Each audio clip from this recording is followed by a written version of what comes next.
Hi there, good morning, good afternoon, and good evening. So on this video, let's talk about how to remove Meta AI WhatsApp on your phone. Now this is working on Android and iOS, but for this one, we're going to focus on Android. Now for this one, go to settings and look for the one that says chats. Should be this one right here. Now once you're inside this option right there, you should see an option that looks like this. Now as you can see right there, show Meta AI button, there is an option to turn it on and off. Now, for example, you cannot see this just for now.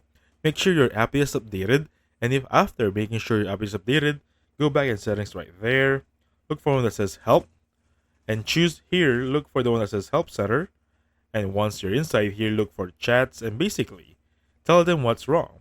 Tell them you're looking for an individual feature on Meta AI. AI experiences, click on that one right there, and just look for the one that best fits for you. And basically that's it. Moving forward, you'll be good to go. So thank you so much for watching. I'll catch you guys on the next one.